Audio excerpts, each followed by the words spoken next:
These two grown men had never seen The Simpsons. How the fuck's that even happen? They're two grown men on a mission now, so buckle up and just strap in. Raphael is cool but rude. Michelangelo is a party dude. Teenage Mutant Ninja Turtles. Teenage Mutant Ninja Turtles. These two grown men had never seen The Simpsons. It's America's Barley Basket.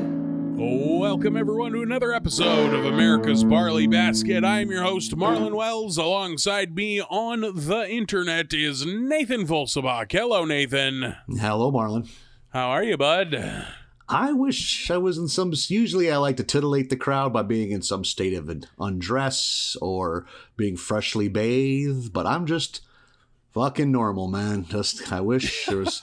I know that ain't gonna get the likes and the retweets, but I'm just normal, fully clothed, wearing jeans even. Oh, boy. With two shirts on, an undershirt.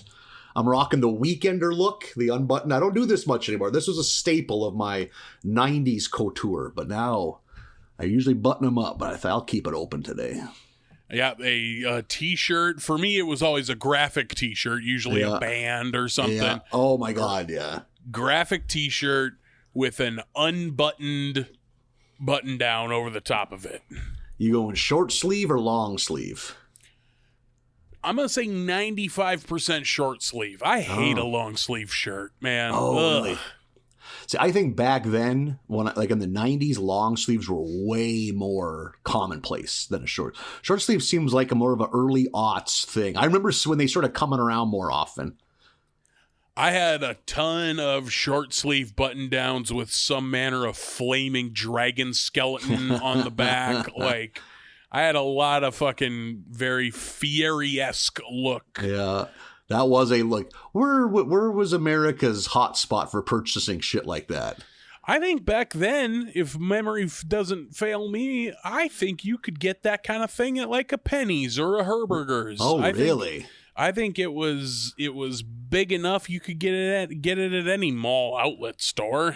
I'm guessing if you were like on the cutting edge, you had to go to a place like fucking... Like, I bet Spencer's had some stuff like that. Spencer's are a hot topic, probably, yeah. Yeah, Spencer's loves dragons. Oh, yeah, big time. Big dragon fans over there. Skulls and dragons. What a fucking just mishmash of horse shit store. Yeah. The last time I stepped foot in one, I was bummed out because I thought that the area dedicated to novelty, like old fart spray or Buzz Joy fucking whoopee cushions, but they still have a tiny little fucking selection of that shit. That novelty birthday cards, the big fat lady bursting out of a cake. Yep. Or the little practical joke section with the fucking mousetrap gum. Yeah. Hand buzzer. What a business model. Like, fucking... And posters. Posters, a mainstay of a Spencer's. Yep. Oh, my God. I bought a lot of posters, and a lot of my T-shirts in high school came from Spencer's. Yep, same here. And Hot Topic, because as I've said before, Bismarck had a Hot Topic long before anybody else in North Dakota, so... Yeah. Now, no shit, huh? I did not know that. A lot of high school T-shirts getting bought at a Hot Topic. I am 40-something years old, and I can see from where I'm sitting right now a fucking concert print that I bought at a Spencer's Gifts in Minot, North Dakota in 1996, I believe. Attaboy. Still out there, still on my wall. I've really matured as a man. They're now in frames, so that makes it art. Oh, and it means you're of an age now that you put your posters in frames.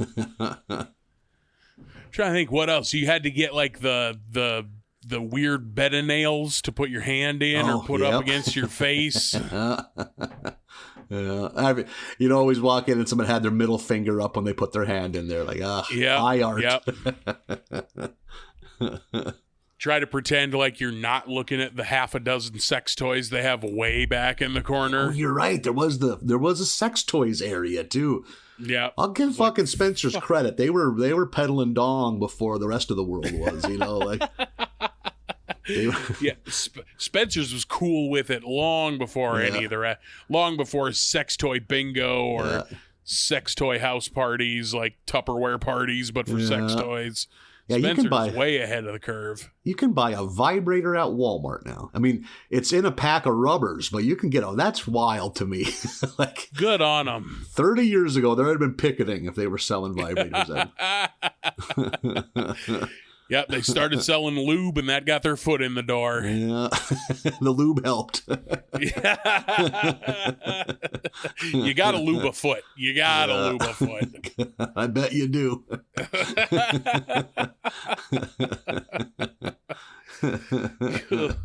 Oh, boy.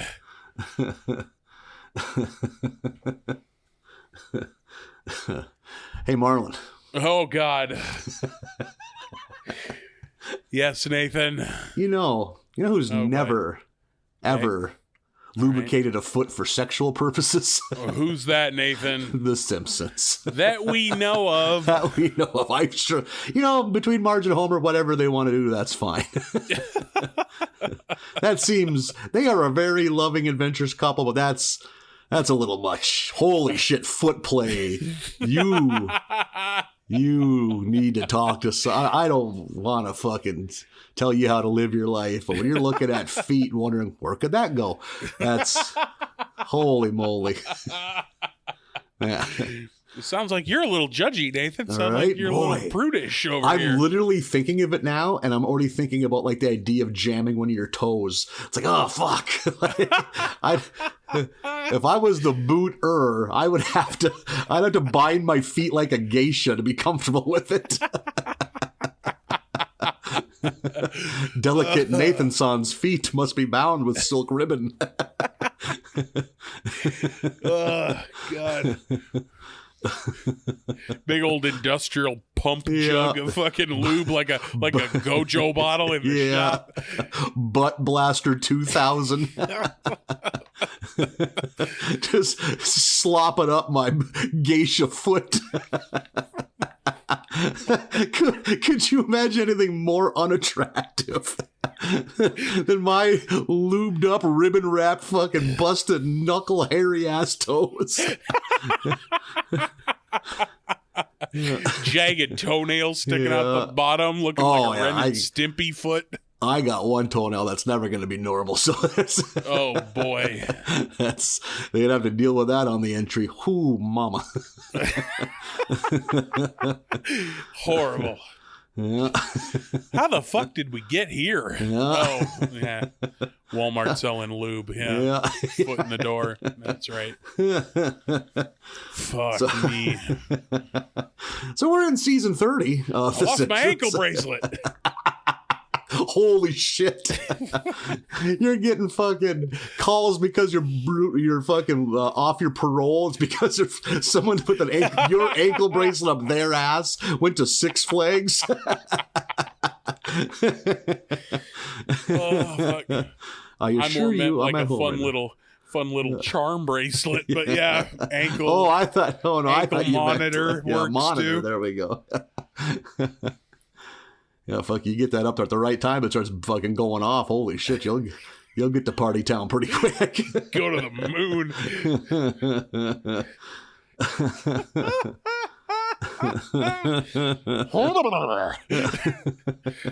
If we get this van over the county line, this thing's going to go off. So you got 90 seconds before the highway patrol shows up. So bite down on that belt.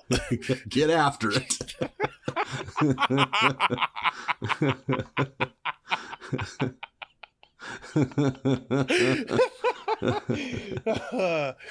Get after it is an amazing sex phrase. Oh my God. I don't think I've ever said get after it in the bedroom ever. You're a man of leisure. You're rarely in a hurry. Yeah, I got all day. Yeah. So Marge has to leave town. Have I introduced I don't know if I've introduced it. It's nope, not even. Didn't even start it yet. We're season 30, episode 13. Episode's titled "I'm Dancing as Fat as I Can." Marge has to leave town because her Aunt Eunice is dying. First time we've seen Aunt Eunice, you think? I think so, but I think we have also had an aunt funeral out of town before. Mm-hmm. That seems... Or this might be the same aunt whose 100th birthday it was that they were going to go visit, but instead they went to somewhere else. Oh, good call. You remember that not all that horribly long ago? Yep. I don't know if that's the same aunt or not, but... If that was Eunice or not. And at some point, all of the old lady Bouviers all just look like Marge's mom, so it's tough to tell them visually apart. It makes for easy animating. Just throw glasses on one of them. Yeah. So she's got to leave town to go visit Aunt Eunice. She sets everything up for Homer because Homer, who doesn't want to go, finds out he doesn't have to go, but he has to take care of the kids. And she sets everything up because she knows he's hopeless. She has only one rule. This is, I think she's about to get in like the Uber or whatever to go to the airport. The rule is to not watch the new season of Odder Things that's going to debut while she's gone. Yeah. And he's like, well, I want to watch it. But she said, no, that's our thing. And she really goes into detail explaining how important it is. It's like the one thing they do together and how much she really enjoys it. So that's all he has to do is not watch the new season of this show because it's their thing. You ever seen...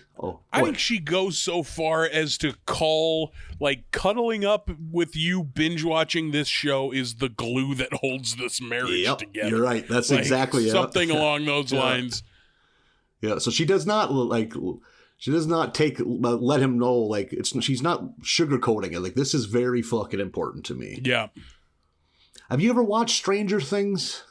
No, I never have. Like, I like horror and sci-fi and horror sci-fi adjacent stuff, but I don't at all like the things that it's paying homage to, like the like kids movies of the 80s, the Goonies and the E.T. and all that shit. I fucking can't stand those movies. So I remember when it was first coming out, everybody being like, especially people my age or your age, because we're practically the same age, being like, oh my God, I can't fucking wait. I love all that shit. Because, you know, all my friends love that shit. And I fucking can't stand any of that stuff. So I don't know that it's for me. I think I'm in the middle. A lot of that, like I don't dislike the Goonies, but it wasn't my favorite movie. I haven't seen E.T. since I saw it in the theater when I was like 2. Yeah. What other... Monster Squad I like, but I only saw it once, I think, as a kid. I actively dislike the Monster Squad. I don't know if I'd consider Gremlins this, because they're teens in Gremlins. And it's a little less kiddie. Yeah. Same thing. I wouldn't count Gremlins in there. A movie that it's way less kiddie that I do like is the fucking Lost Boys, but that's definitely less kiddie. Oh yeah, I would call that a different thing too. Yeah. Yeah, just those like Spielberg films of the 80s. Mm-hmm. Like, it's something where a ragtag group of plucky kids is going to go save the world with their pluckiness. I'm like, fuck all the way off. I don't want to watch this at all. So, I don't know. Maybe Stranger Things is good even if you don't have any regard for that kind of stuff. But I couldn't tell you. I haven't watched. It's one of those ones, though, I think I should watch that. But then the hooks don't get in me, so I never sit down and watch it. So one of these times I'll catch up to all the premium programming. It's way at the bottom of my someday I'll get to it television list, but that list is obnoxiously long at this point. So I doubt that I will get to it. So cut to Marge with Patty and Selma at Aunt Eunice's place. She ain't, she's coherent. She ain't doing hot. She's a 100-year-old woman lying in bed. And fucking Patty and Selma, the ghouls that they are, have already divvied up all of her possessions with Post-it notes with their initials on it, which seems to revive Aunt Eunice out of the rage she feels towards those two, which I got a big kick out of that. Cut back to Homer. He is struggling not to find out about the new season of Odder Things because the kids are watching it and he avoids that. And then he goes to work and all the people at the power plant are talking about it too. So he's really struggling to avoid any kind of spoilers or anything. Meanwhile, the Krusty Show ratings are in the can, and he's panicking that we need to do something and we can't compete with all these streaming services. And he has his writing staff come up with ideas, and the one they go with is they're going to have a contest where a witting kid gets to spend time in a Krusty toy store grabbing whatever they want. I seem to remember Bozo doing, this was a thing that would show up in kids' shows of that. Okay, I just thought of 90s. Supermarket Sweeps. Isn't that the gist of Supermarket Sweeps? Yeah. Supermarket Sweep was, I think what it was, though, you wanted to load up the most money in your cart. Because I referenced Supermarket Sweep towards the end of this. And then the prize, I think, was just like a cash prize. Because I don't think you kept the groceries, because we're like, what if you live in Nebraska? They're going to send you a bunch of live lobsters. How am I going to get all this ham back to Nebraska? Yeah. There was some kind of cheat code for super. I can't remember. I mean, the lobsters Turkeys. were a big ticket. It was the turkeys. Is that what it was? Just easy to grab, big, load them up. Yeah. Yep. A lot fit in a cart. They're super expensive per unit. I think the more turkeys you could grab meant you were going to win. Yeah. I remember watching idiots just stick their arm out, load their cart with bread. It's like, do you not know how money works, you fucking inbred? Go to the fucking meat department. That's where the money gets spent. No shit. Yeah, fucking just start stacking up fucking filet mignon. Yeah, Mm-hmm. So after putting the kids to bed, Homer sits down to watch something on Netflix besides Otter Things. So at this point, his goddamn heart is in the right place. He's had a lot of temptation thrown his way. He almost hits play. I think he does, and he pauses it. He's like, no, we're saving this for March. And that is when some weird AI talking head, I don't know, is that how you would describe it? I think it's supposed to be the CEO of Netflix, but it's not him. It's a computer generated thing.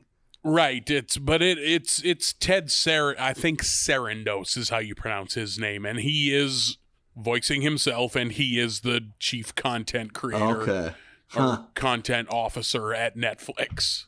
So the talking head convinces Homer that he deserves to watch the show. And of course he does. He ends up watching the entire goddamn thing because Homer is a weak, pathetic man. It's all you had to do is not watch a TV. Just go to fucking bed, dude. Yeah. But of course he can't. I have for sure brought up on here before. I have never understood the, you see this in couples all the time of one being pissed at the other because they watched their show without them. But I get it here because it was set up ahead of time as this is our show. Yeah. You know what I mean? Yeah.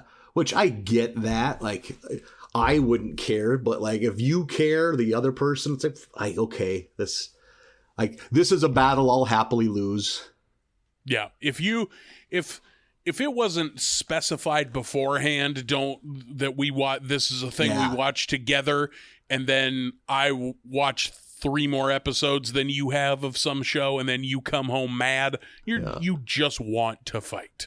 Think of how easy our lives are. That's a marriage spat now. Our great-grandparents were fighting because someone fucking let the locusts eat the turnip crop, and now they got to boil their boots and drink the fucking leather water to get through the winter. I don't think there's any nutrients. Eat your boot. Yeah. Oh, yeah. Things aren't going hot. That's that's in that book about the Donner Party. Yep. What's that fucking book? Boil it so it's chewable.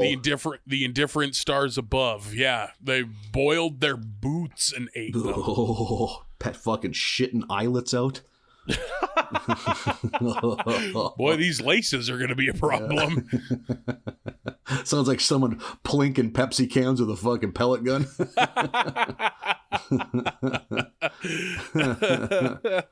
Oh, getting through the soul. Oh, this heel's a real bastard.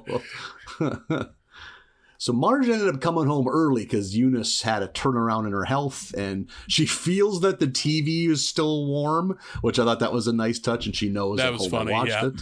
And she's pissed. she's more than normal levels of pissiness with this one. Which, man, she gave him one simple thing and he couldn't do it. And she doesn't kick him out. She just treats him like garbage, which, good. Meanwhile, Krusty's contest is revealed. The kids have to write a letter to say how much they love Krusty more than God and America. Yep. Which Bart happily enters the contest with Lisa's help. Homer doesn't know what to do to win Marge back. She is just not giving him an inch. It was that around that time when the Netflix head talks to him again and says, hey, you want to win Marge back. When you're not around, she's watching dance competitions all the time when you're not watching. So learn how to dance. That'll woo her. So I love the kind of creep factor of like, listen, we're Netflix. We know your wife better than you do. Because we have all the data. Like, and the fact that that's the guy from Netflix doing it himself, I'm like, that's okay, you guys are fun. Yeah, that is a very nice touch, yeah. And by God, that's what Homer sets out to do. He wants to learn how to dance. So he signs up for dance lessons with a bunch of other schlubs, including Gil. Can you think of the name of the dance studio? It had like a jokey name. But I think it's just some jazz instead of... All that jazz? Yeah, instead of all that jazz. Yeah, that sounds right. They're taught by a spunky little number named Julia, who is really 110% into this job. She wants these guys to know how to dance. Homer, as one would expect, is a goddamn nightmare on the dance floor and basically becomes Julia's special project because she realizes he is going to need a bunch of work. It's during this time Marge calls Moe's looking for Homer, and he accidentally oh no, Homer hasn't been here in weeks. And then when he realizes it's Marge, he's a good bartender, tries to make up. And I had to write it down. I was like, oh, I thought you meant Homer, the blind poet, wrote the Iliad. He hasn't been around since 720 BC. That's a good joke. Good for Mo. Yeah. And also, stays on brand. Kudos to Mo for knowing when Homer was alive. Yeah. Down to the decade. Yeah, I couldn't have done that. Yeah. And I love calling her Midge. Yeah. Oh, hey, Midge. Yeah. Yeah. When he realizes it's her. You ever read either of those? Iliad or Odyssey? God. I feel like maybe... Was that something you would read in high school? I mean, as we've covered before, I didn't go to a real high school, so no, we didn't.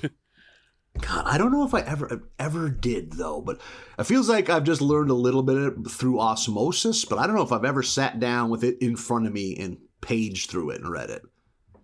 I think I have read part of the Iliad, but that's it. It's not like a fun read. No, I can imagine. It's real dry. And everyone's brains were the size of a fucking peach pit.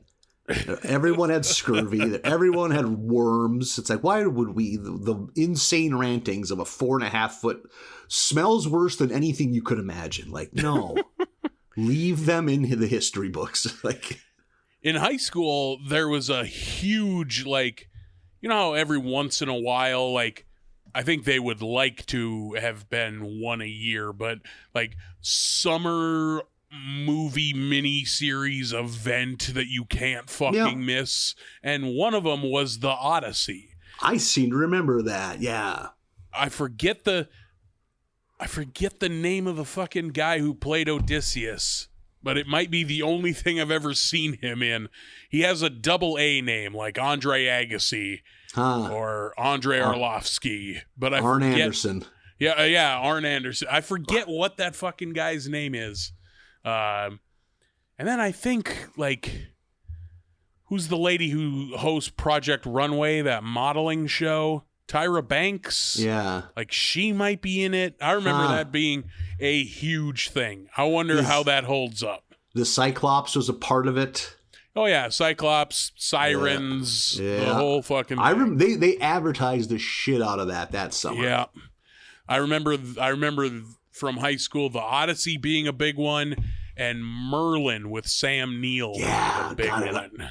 I found all that shit to be so hokey Like, because even back then, anything that was that old, I'm like, this is gonna be dumb. You know, like you know what I can watch? Terminator 2. Not me. I bought in. I was like, this is the biggest event of the year. We have to be in the house. You know what I can say with certainty that they didn't have in the Iliad? Fucking lever action shotguns. I know Linda Hamilton's got one. Ain't no motorbikes in the Odyssey. Walking around like a bunch of assholes. Wearing sandals. Yeah. Sandals. Grown ass men wearing sandals.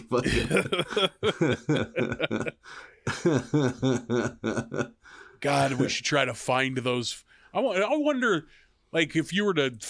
There's got to be a list compiled somewhere of like the biggest made-for-television events. Yeah. And fuck, Lonesome Dove. Lonesome Dove was a huge one. Lonesome Dove would have been a big one. There was one way back in the day, like late 70s, early 80s, called The Thornbirds, I think. That was a huge, like, romantic, based off some novel of some period piece shit that, like, Richard Chamberlain starred in it. I'm putting myself to sleep describing it. Because we know how you love that shit. Yeah. Oh, you know what was not quite that big, but pretty fucking big? ABC in the late 80s, throughout the 90s, had all the rights to all those Stephen King miniseries. Oh, sure, yes. Those were always advertised as like a television event. Yeah. It would have come out of that. Yeah, there's a few others. I'm trying to think of, because CBS, you know what's a really big one before our time? But I mean, perhaps the biggest one ever rating-wise was Roots. Oh, sure. That was a TV miniseries. Like, I know that the whole fucking country stopped to watch that pretty much. Never seen Roots. Oh, we watched it in school. It's long. It's definitely a miniseries. It's like a whole week of history class was watching Roots. It doesn't seem like a real throw on some popcorn kind of movie. Oh, no. It's, spoiler. Being a slave sucked. It was not cool. Not at all. Yeah, that's the vibe I get. Hot take alert. Is that LeVar Burton? Yeah. LeVar Burton. Oh, God. The dad from Good Times, who was he's also the dad and the store owner in Coming to America. That reference means that yep. He owns the McDonald's knockoff. He was a pretty successful. Oh, you know who else is? O.J. Simpson has a role in that. Oh. Well, he's like the African tribal leader. Because it starts in Africa, like them living their lives before they get captured. Like, so it covers like it's pretty inspired casting. Decades, yeah. And I'm sure there's a bunch of back then famous white people playing all the bad guys. Because that's if you're in a role about slavery and you're white, you're not playing the hero, right? Yeah. At most, you were a coward. At best, yeah. And at worst, you were the worst human beings of all time. So, getting back to the simple. I'm trying to think of who the white guys are in my slavery cultural touchstone in entertainment, which is Amistad. Oh. I think Anthony Hopkins is one of them. Mm-hmm. Is a young Matthew McConaughey in that, or am I wrong? He might not be. Well, it's been a long time, and that's not a movie that you really soak up as far as like, I'm not going to remember all of these scenes, God willing. I'm not going to remember all of these scenes. The one I can think of is 12 Years a Slave. I never saw Amistad. I never saw 12 Years a Slave. Ooh, it's good. It's for a movie that brutal a subject matter. It's like edge of your seat, like. What the hell is going to happen next? It's a thrill ride. It's a thrill. It's the biggest bummer of a thrill ride, but it's a thrill. Like, you're never bored once in that movie, which, yeah, it is. It's a wild idea. It's based on a true story too. Like, this been free his whole adult life. He was a musician. He's like living in like Philadelphia or something like that. And he goes out to the bar and these guys get him drunk, buy him a bunch of drinks, and they drug him and drag him across the state lines and like handcuff him and sell him into slavery. Jesus Christ. Think of, like, and he's like this well-educated guy, and it's like he's like trying to explain, and they just hit you in the face when you start talking, you know, like, don't speak that fancy English, you know, like, who do you think you are? It's like, I have a college degree. It's like, back when that meant something, you know, like. Slavery seems bad. Yeah, hot take. We need a bell that can ring or an alarm that can go off. A fucking woo, like a policeman's a French policeman's siren. Yeah. That is my favorite siren. Yeah, the European have a unique siren. Yeah. So back in Springfield. Sure. Yeah, let's get off the slavery. Proudly slavery free. You know that Nathan. He's always trying to take us down a slavery route, and I won't let him. Not today. So now Marge is very suspicious and is more mad. Homer's lying to her, but he thinks it's all worth it because she's going to love it, but she is fucking pissed. Meanwhile, Bart, Milhouse, and Ralphie are the 3 finalists for the toy store shopping spree. It's never made clear, is it, how they're supposed to win? Like, there's like a finish line, so is it to get through first? I guess. Yeah, none of it makes sense. So, as you can expect, Bart figures out a way to get Ralphie disinterested in the whole thing, so it's just Milhouse and Bart going neck and neck fighting for supremacy. Like, oh, fucking Ralphie's chasing a butterfly that Bart let go. Bart releases that butterfly to Ralphie immediately. Dead Grandma, is that you? And goes chasing it. Yeah. But so Milhouse and Bart have their carts full of toys, and they're flying towards the finish line. But there's like a giant pile of stacked up drums of crusty slime vats. I can't think of what it says on it, but like, yeah, it's just crusty slime. It's basically like Nickelodeon slime. Yeah, exactly. Yeah, and it's a fucking mess. So like they go for a spill. Everything's wrecked. Everything's covered in slime. We see one of the barrels with no lid slowly rising from the slime, like fucking Martin Sheen in Apocalypse Now. It's Ralphie. Like he somehow masterminded this, and he just calmly walks out, grabs the 2 carts, pushes it through, and wins. And just him head to toe slime with that big placid smile of his looking up at Krusty. No clue what's going on at all. Yeah. I did really love the coming out of the slime Apocalypse Now shot. Yeah, with the music even, which is a nice touch. Yeah. Meanwhile, Homer at this point calls Marge and gives her like cryptic instructions to show up at a specific address in a specific dress.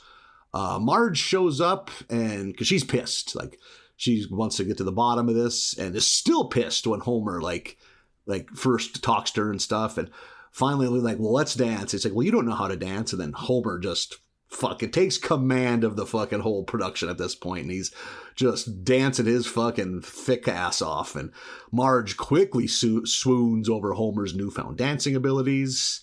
I had to look it up. You know, the song that's playing is a new Dave Matthews Band song. Oh. Yeah, I was like, who is this? I didn't know they were still a thing. No, me neither. I didn't even bother. Like, I was just like, oh, this is some indie rock song. No, Dave, I was like, why do I recognize that voice? Fucking, there was a time Dave Matthews Band, at least as a touring band, probably a top 5 band in America for like ticket sales. Oh, totally. Yeah. There's a lot of people my age that got married and their couple's song was a Dave Matthews Band song. Or something. Yeah, they were a big thing. I know a gal with a Dave Matthews tattoo. Just a picture of his face. Oh, no. It's that logo, that dancing girl logo. Oh, yeah, you're right. That is, fuck, I hadn't thought of that logo in a minute. So if you're interested, they're still out there putting out new albums, apparently. I guess. Episode ends while Homer and Marge are back. Very big kiss, real romantic. And then we get a cut. We're in Bart's bedroom. Milhouse and Bart are playing with the paddle with the ball that they got for taking second and third place. They're having fun with their paddles. And that's when fucking Lisa comes in on a remote-controlled unicorn that she got for Ralph for writing his essay. And because basically it's just she was shrewd enough to cover all of her bases. Yeah, I did I like that they addressed that because I didn't think of it, but as soon as she says, like, how do you think Ralphie won an essay contest? Yeah. So yeah, this one was fine. I had some good laughs. Had a nice Marge Homer moment at the end. Yeah, I like this one. And this was, they did the opening, and based on when it aired, this is the Valentine's episode. Yeah. So that's why we had such a romance plot thread.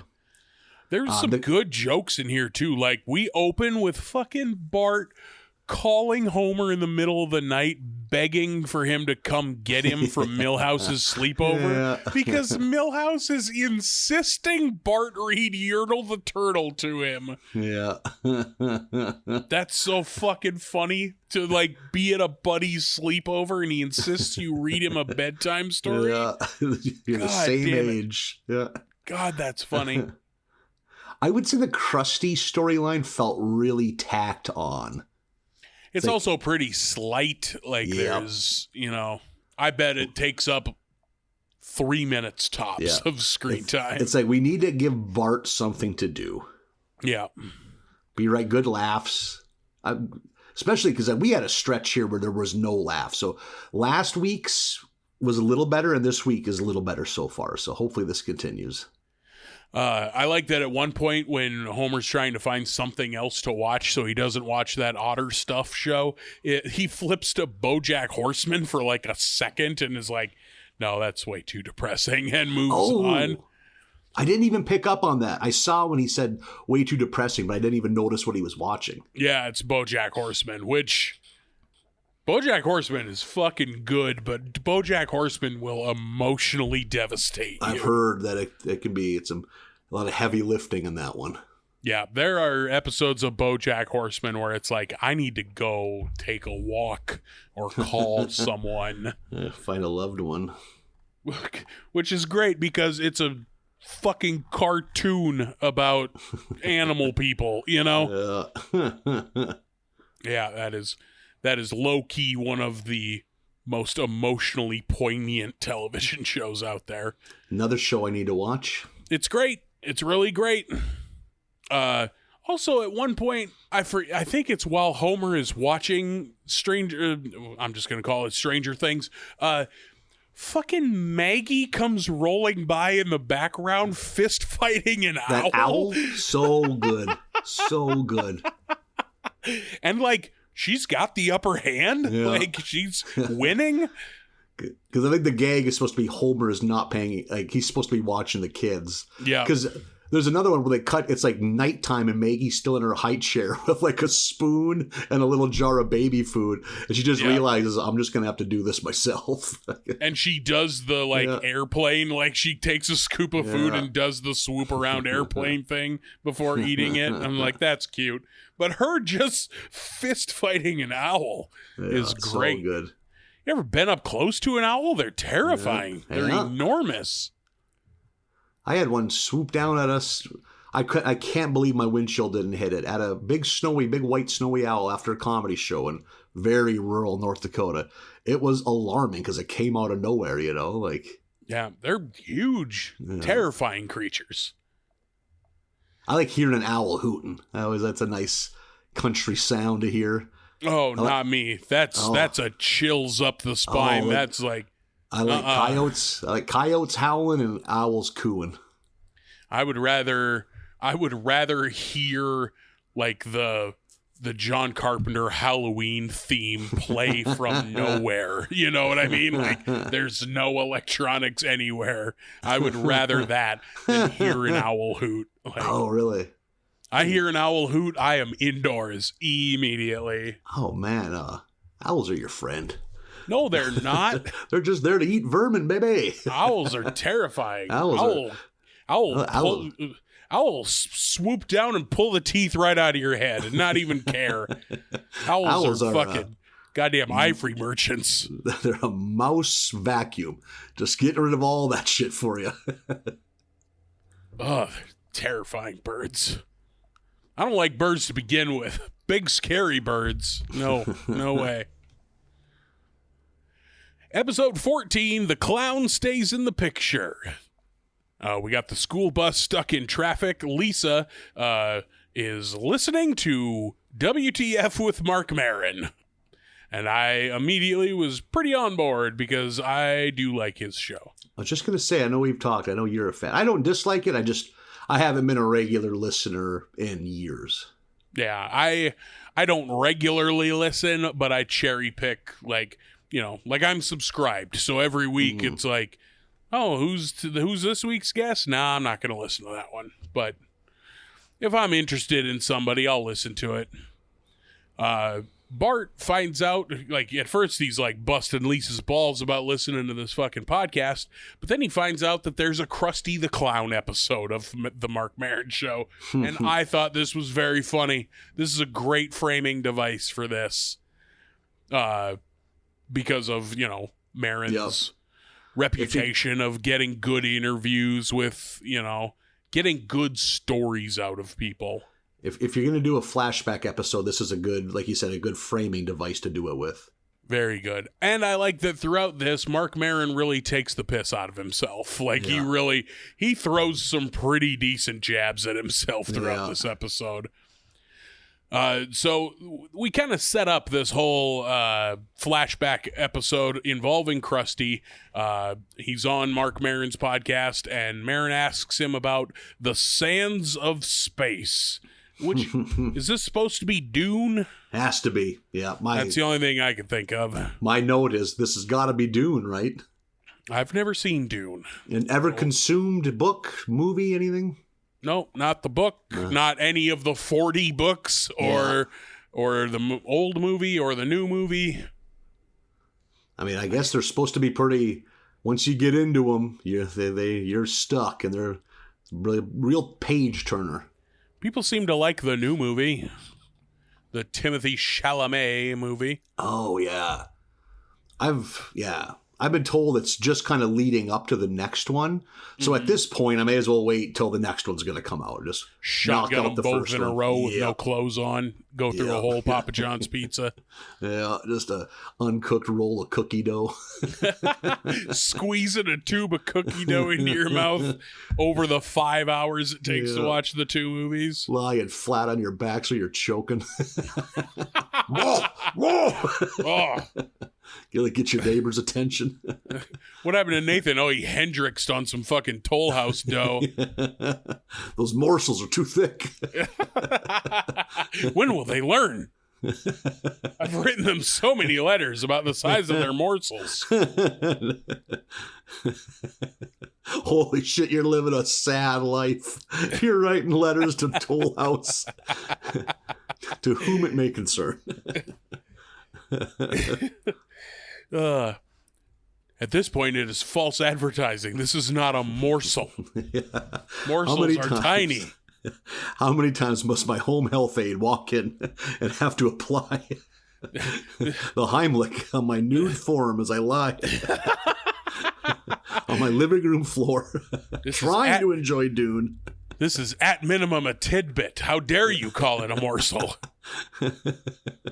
She has to sit on the coffee table and strike me in the abdomen with her heels repeatedly. She cannot get her arms around me. Both painful and humiliating. Oh, God. I demand yet again that you put warning labels on your Toll House morsel stuff. Do not lie flat on your back when you consume the uncooked cookie dough. I have also sent this to my congressman. Yeah. Good day.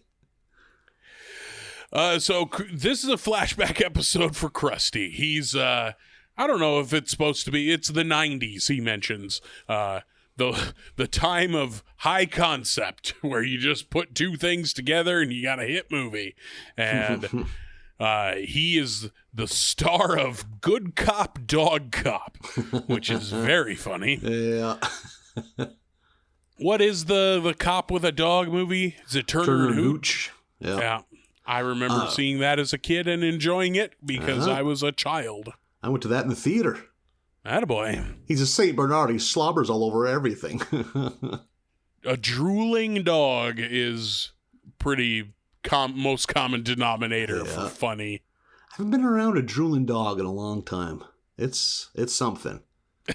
I had a friend that had a big, too big of a house dog, if you ask me. And that thing, fucking 6 shot glasses of slime a day would leak out of its mouth. Oh, disgusting. And just house smell. Kept the house up great, but you just can't get rid of that dry spit smell. Yeah. Remember that when you walk in, like, God damn it, that is definitely dog drool. No way around that. Yeah, I never been around a drooly one for the most part. So Good Cop, Dog Cop is a huge hit, and the studio wants a sequel, but Krusty is kind of feeling himself because this movie was such a hit. Now he can do what he wants, or at least he thinks, and he wants to make a movie based on this novel that he's so in love with, The Sands of Space. And the producers are like, yeah, sure, go for it. And as soon as he's out of the room, like, okay, we're going to film this on next to nothing with a fucking washed up director, and it's going to tank. And then he's going to come rushing back to us wanting to make Good Cop, Dog Cop sequels. So they're no good, these Hollywood producers. They're villains. The fact that they end up hiring Springfield residents to make up the crew is so damn dumb. But, like, I still enjoyed it because, like, it's fun to see all these people, what they were supposed to look like in the 80s. But, like, why would they just hire basically every able-bodied adult from the city of Springfield, you know? Like, I mean, why would they shoot the Radioactive Man and Fall Out Boy movie in Springfield, you know? Like, it's, like, it is dumb, don't get me wrong, but I didn't have a problem with it. Like, it never occurred to me until they started with the casting shit, and I was like, oh, of fucking course, that's what we're doing. Like, one of the things how else are you going to get everybody else from the show into this episode? Well, I'm busy here picking bones. There's a scene where when they're showing Krusty's now like a hot ticket in Hollywood, and he's walking through like this outdoor kind of patio cafe type thing. It's like C-list, B-list, and A-list celebrities. Rainier Wolfcastle is in the B list, and if Rainier Wolfcastle is supposed to be Arnold Schwarzenegger, in the late 80s, he would be firmly seated at the A table. I mean, Krusty says at the beginning of this that it's the 90s, so Rainier Wolfcastle would be on the way back down a little bit. Yeah, I mean, he was still... The 90s were still good for Arnold. Yeah, still big. I am with you on that one. I always think there's a movie that I never saw that I always think of as like the last big non-Terminator movie for Arnold before he becomes the governor. It's not Eraser. It's probably like 2000, 2001. Is it End of Days? No, it's a sci-fi action type thing. The Sixth Day. There you go. Good pull. Have you seen it? Yes. None of the late model Schwartz, like just barely pre-governor. None of it's very good. Yeah, I saw End of Days. I like the End of Days, but I recognize that it's not good. Things that maybe are only good in my head because I haven't seen them or heard them in 25 years. The song "Oh My God" by Guns N' Roses on that soundtrack. I remember thinking that song slapped, but that was like Buckethead era Guns N' Roses. Yeah. So I wonder if it holds still up. slaps. Yeah. Just like I thought the movie Vampires slapped until I saw it. It's like, oh boy, this aged like wet bread. Yeah, that is not a good movie. Yeah. I think like of those three late model Schwarzeneggers that we just listed, I would put The Sixth Day third among them. Okay. Eraser at number 2, End of Days at number 1. Again, recognizing that the End of Days is not good. Yeah. But I like it. I'm one of the few people that like T3. Oof. Mm-hmm. I don't think that deserves. I don't think I knew you people existed. That deserves the hot take alert alarm. There we go. Oh yeah. It's definitely a step below Terminator and T2, clearly. Many steps below. But I was like, this is a perfectly fine fucking sci-fi action movie. I was on board. I only saw it once when it was new, and I remember thinking, boy, this is actively bad. I really hate this. Like, even if you leave the legacy of Terminator out of it, like, really hating this movie. But I can't. Maybe that deserves a revisit. It's a woman bad guy, right? Like a woman robot? Yeah, Lady Terminator. Yeah. And Nick Stahl is the John Connor character. That sounds right.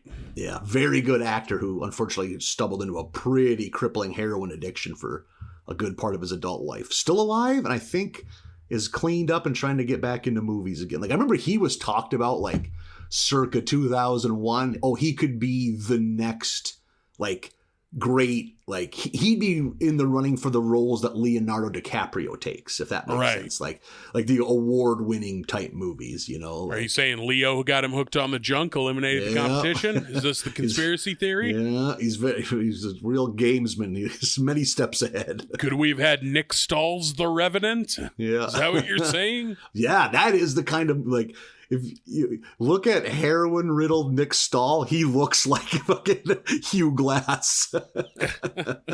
Did he fight a bear? Well, kind of. A brown bear, if you get my drift. If you get what I'm saying. Barrowin, yes. And you're making your own boutique heroin. Yep. A more masculine one. It's camouflage. Smells like campfire. Yeah. Am I catching hints of pine coming up out of that spoon? Yeah, it's Barrowin. Yeah. Does it get you high? Sure does. Okay, I don't give a fuck. That's the thing with heroin.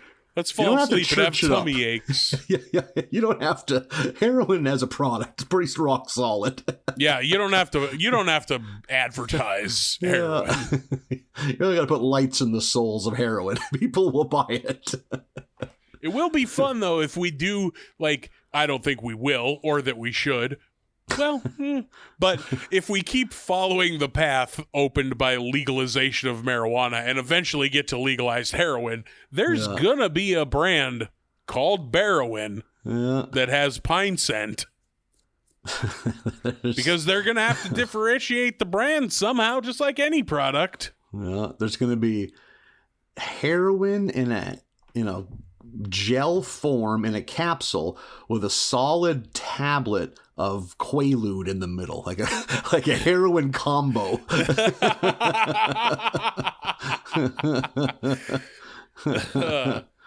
Oh, buddy, I ate combos for dinner less than a week ago. Nice. You know, though, for a snack food, combos have a little heft to them. They'll a little stick to your ribs. They're substantious, yeah. Yeah. You can eat a full bag of combos for dinner as an adult. Let me tell you, you shouldn't. You sure can. But you can. Technically, on paper. Rather than have a meal, I ate a whole bag of cheese and cracker combos and a full sugar, a diesel Pepsi.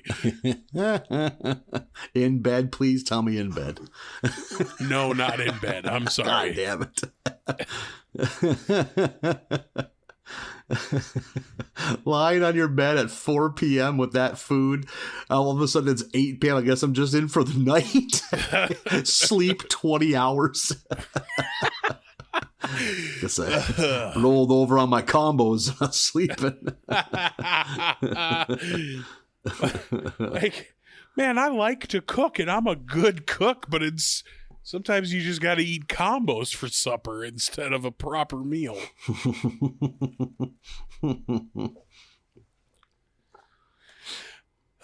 So, yes, as you said, we're gathering up Springfield residents to be the crew of this movie, including Homer and Marge. They are production assistants. The very first day of shooting, Krusty flips the fuck out and fires the director and is going to do it himself. There's a great quote. Do you think the director is supposed to be anyone that we should recognize? I couldn't think of who it was supposed to be. Right away I was thinking maybe like a Sam Peckinpah, like a kind of a maverick I'll make that movie cheap. Like, oh, like that was his thing. He'd make good Westerns cheap, and was kind of no nonsense, like that's the only person I could think of. That one didn't even cross my mind. I didn't think of it. There's a great quote, I think, during this where Krusty's having all these issues with like the studio and everything. And in the words of Lillian Gish, go crap in your hat. Lillian Gish would be 140 years old if she was alive today. Lillian Gish made a trek to Fargo, North Dakota late in her life because one of her first starring roles, the only copy of it in existence, is at Morehead State University across the river in Morehead. So she just popped into campus when she was like 92 years old to have a screening of this movie. That's pretty cool. That is, yeah. I mean, like she was like arguably the first movie star. Like her, I think it was the Gish sisters. I think there was two of them. Like they had whole careers that were during the fucking silent era, and they were still alive into the 90s, like I like the idea that they thought talking in movies would ruin it. Like, okay, this is the end. This gimmick is going to ruin movies. Like, which, how could you think that? Like, of course they're going to be better.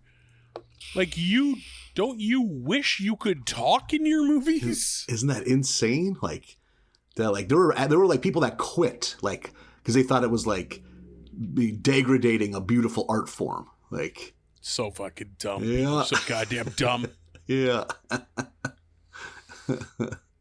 So Krusty is trying to do this all himself now, doesn't have a fucking clue what he's doing, and is super cracking under the pressure, right on the verge of snapping.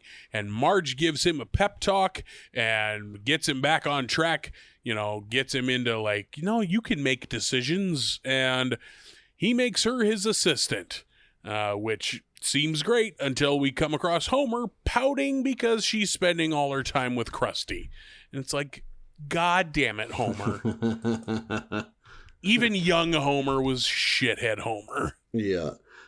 And then we learned that Krusty, too, is an asshole. Krusty is also not good. There are no heroes in this story. So Marge, while Homer's talking about like, oh, we never get to spend any time together, her beeper goes off and she ignores it to stay with Homer.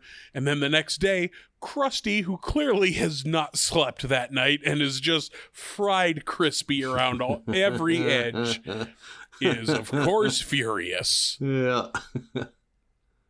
And he's like, I had to watch the dailies without you. And he goes, and it's just flipping between a character saying hello or a character saying greetings. Like, he can't make decisions without Marge around. Yeah.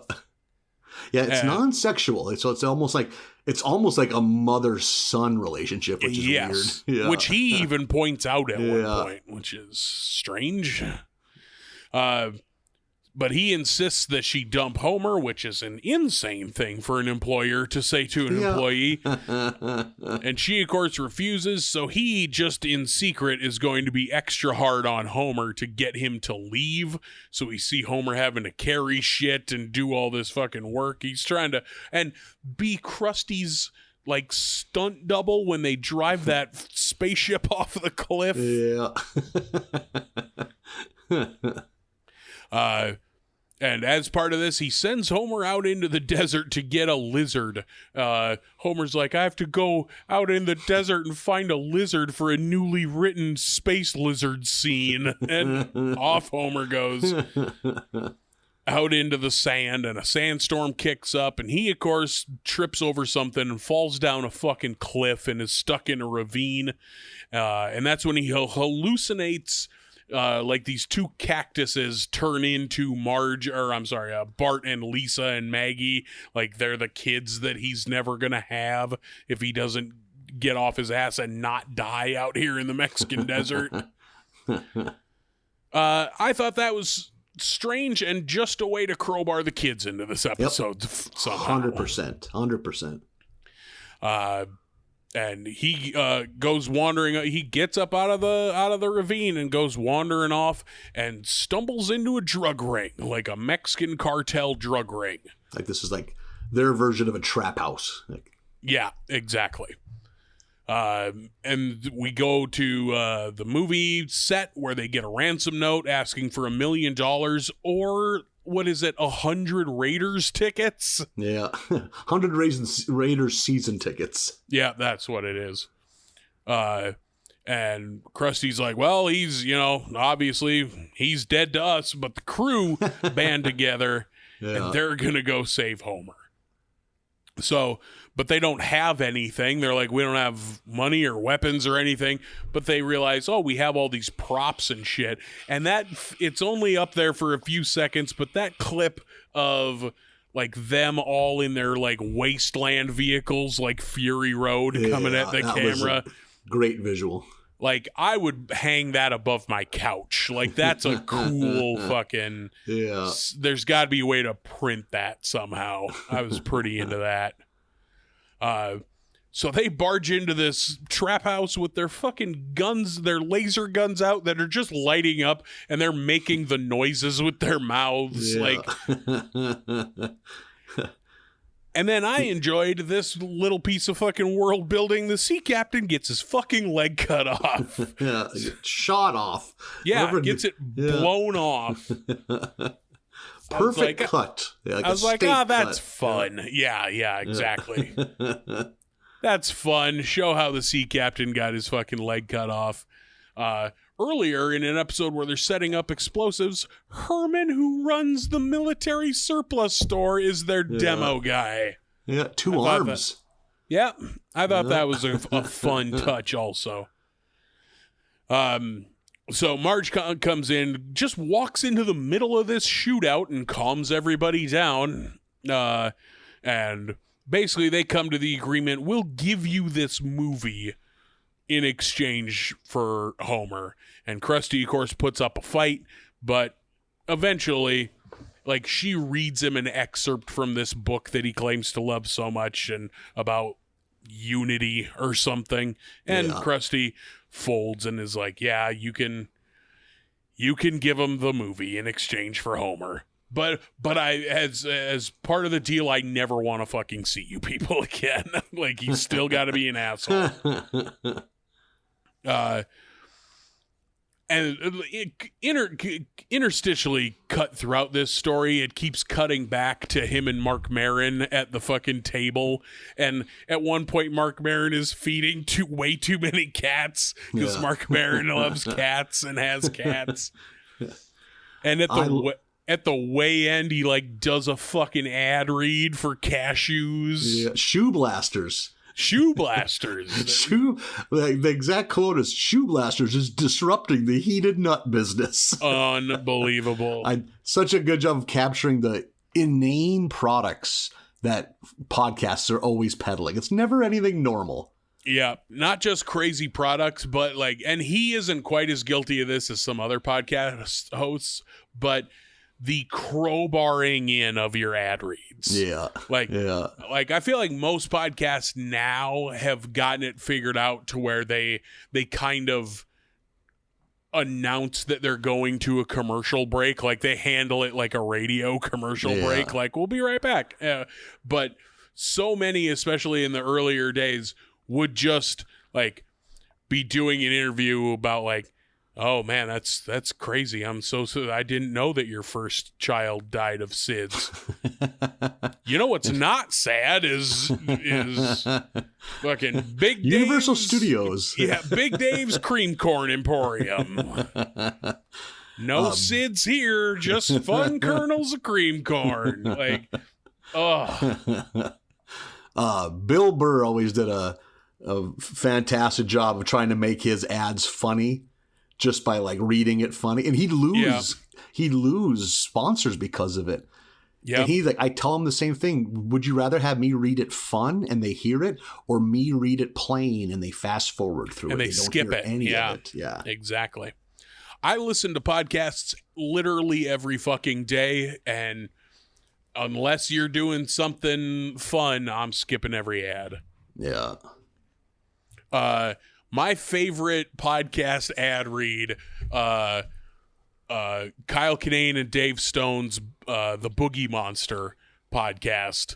Like they at this point now they just like play some music and go to a pre-recorded thing, but they used to do like live reads on the podcast, and you could tell that Kyle kind of didn't care because he doesn't need the money. Dave maybe does, but Kyle for sure does not. And one of their frequent sponsors was adamandeve.com, and it was always like, use this promo code to get 50% off was always the offer. And at one point, Kyle Kinane read it as, get 50% off anything that goes 100% up your ass. That has stuck with me for literally years. Yeah, that's good. Yeah. Fucking Adam and Eve has been in the sex toy game for a long time, many a decade. Yeah, they have. They are the fucking OGs. Selling shit out of catalogs. Oh, that's right. Yeah, they do come from a catalog. They're the Sears Roebuck of butt plugs. Benoit balls.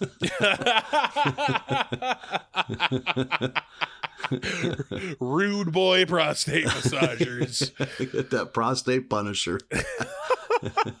Big pun. Get in there, knock it around, show it who's boss. Fucking ring your butthole like a dinner triangle. Look like a horseshoe for a Clydesdale. Oh, man, this is barely tangentially related, but I had the fucking insane urge to play horseshoes the other day. If it wouldn't have been winter, I might have gone to the horseshoe courts over in Moorhead. Bundle up. There is no off season if you want to truly be excellent. Fucking just with a portable boombox playing You're the Best Around, just blaring it. It snows 6 feet deep. You have no clue if you're hitting the post. Playing horseshoes by myself in the fucking winter. So I gotta walk across every time to throw it back the other way. A one-piece yellow snowsuit. With a hood and all, connected hood and all. Big snowmobile goggles, can't see shit. I'm all fogged up because I'm sweating like a pig in this goddamn snowsuit. And even though you're alone, you're narrating it the whole time like this. There's people in their patios just laughing their asses off. Every time digging for this horseshoe, it goes clear to the bottom of the snow every time. Sweating like a bitch in this costume. Ridiculous. Got no range of motion. Oh yeah, try smoothly throwing a horseshoe in a full body one piece snowsuit. Phew.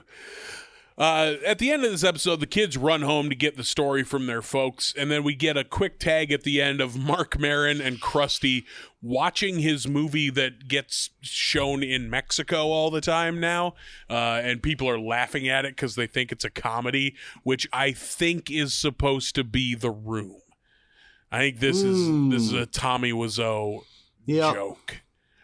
Or like any other horrible fucking sci-fi disaster from like years gone by. Like it's had a second life as a so bad it's good comedy. Yeah, maybe that's it.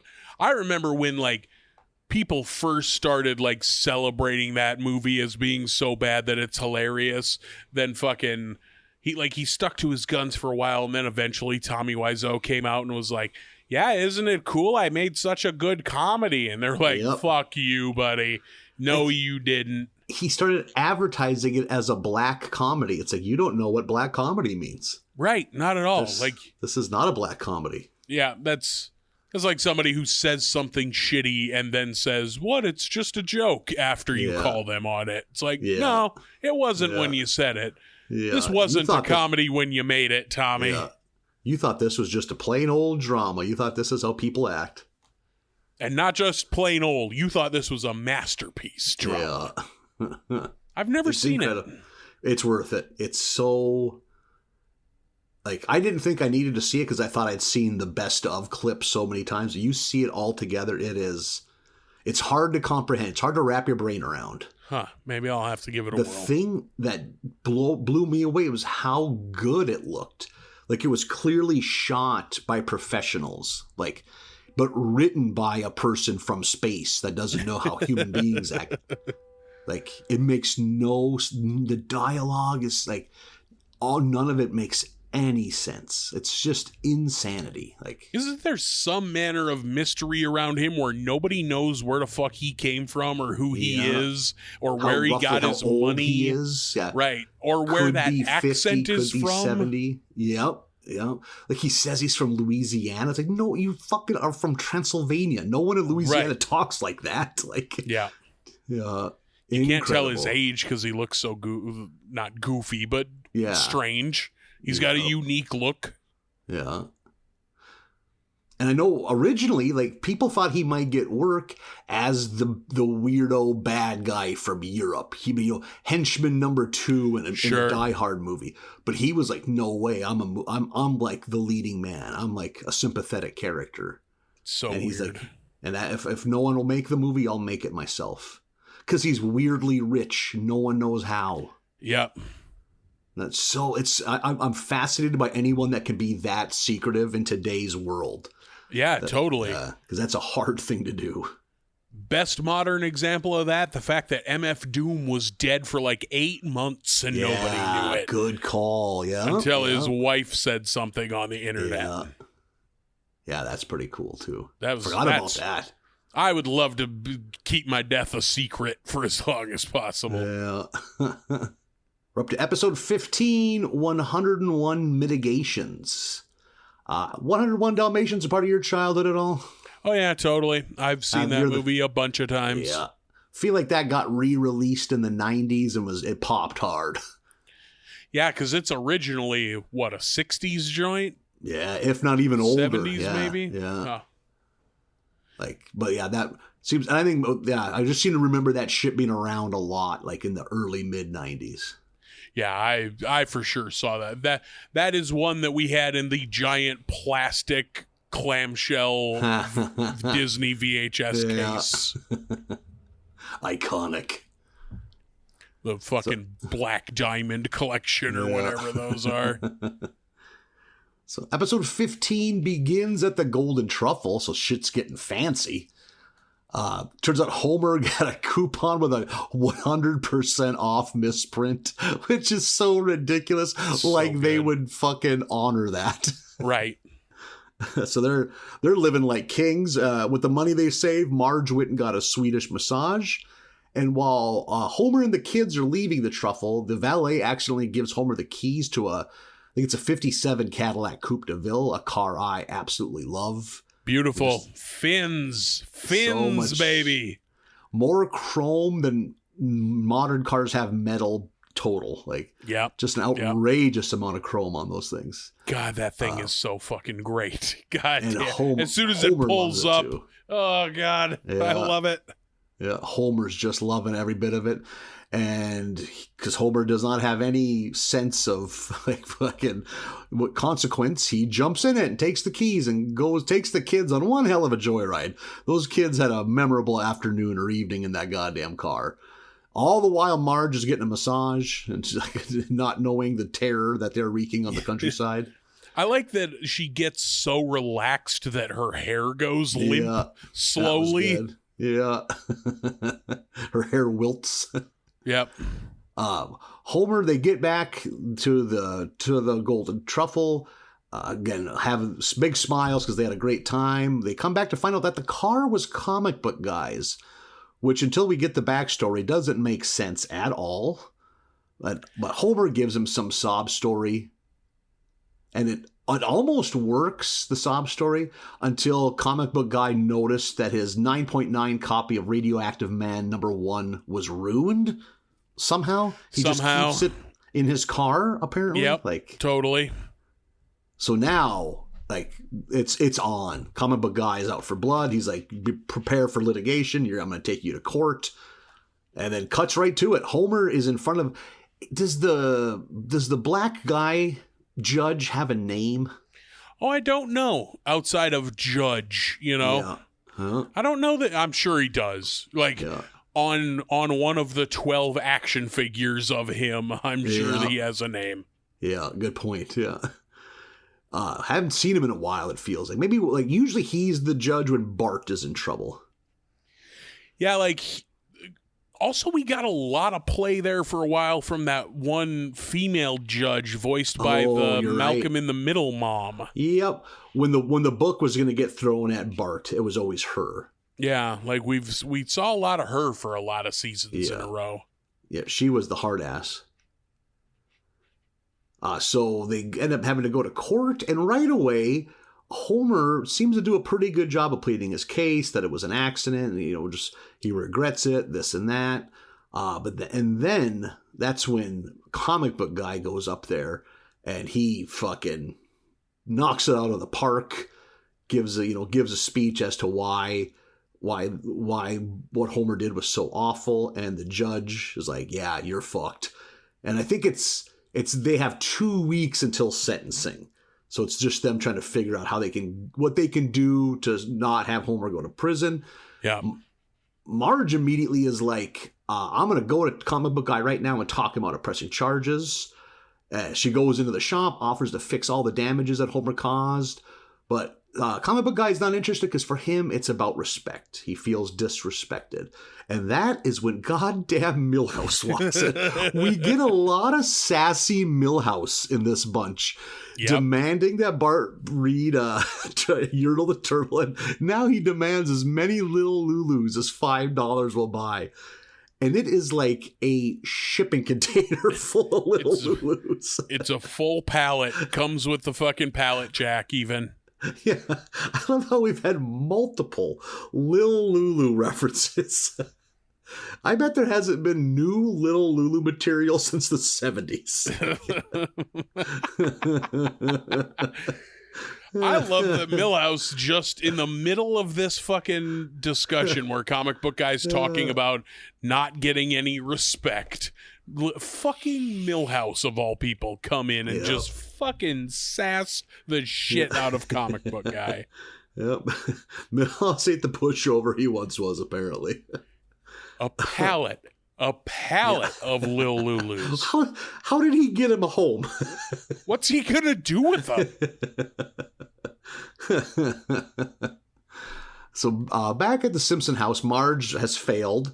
And I think Lisa's the one that comes up with the idea. It's like, hey, sometimes people make videos to kind of show the judge their human side, hopefully so they'll take it easy on the sentencing. And they all decide, oh, that's not a half bad idea.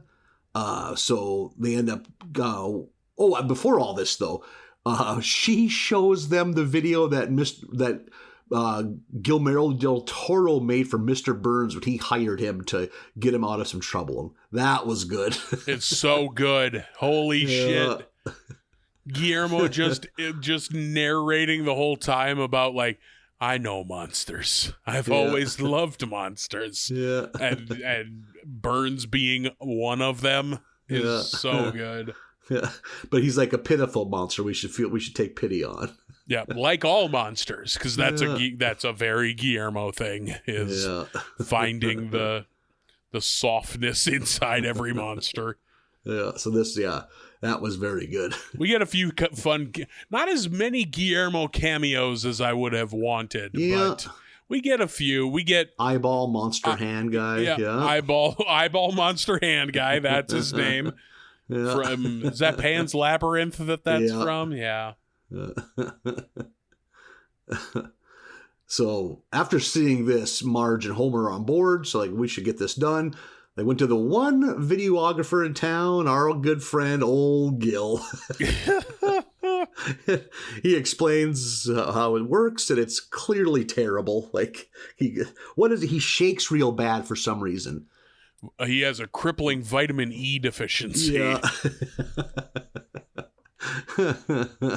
So they're like, thanks, but no thanks. We're just going to do this ourselves. At first, they struggle because no one seems to be able to say a good word about Homer that isn't also sketchy as hell because they're at Moe's and everyone's a degenerate at Moe's. I'm trying to think. One of them comes up and asks for something ridiculous during the middle of it when it's on camera. Oh, yeah. Lenny comes up and asks for something fucking illegal or hilarious. I forget which it is. So, yeah, that was pretty good. But thanks to Lisa, editing skills, she puts together a video that at least makes Homer look to be in a pretty decent light.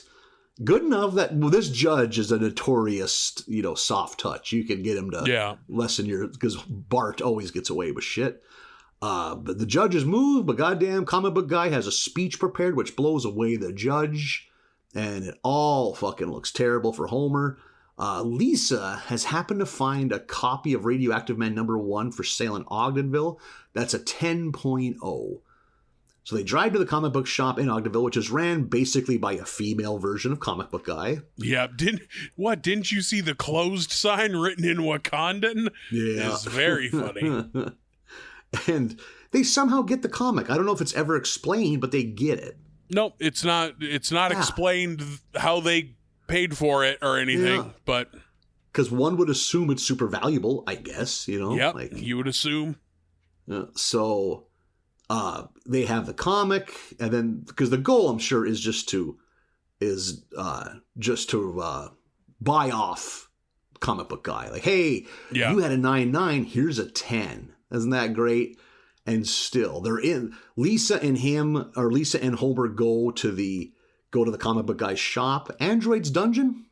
Yep, Android's Dungeon, comics and cards. And he's in the back, and again, Comic Book Guy just like, which, you know what? He's a man with principle. Like, he has. Yes, he is. Nope, I know you're trying, but ain't nothing you could do to win me over. I just feel I get disrespected so much. I have to stand up for myself.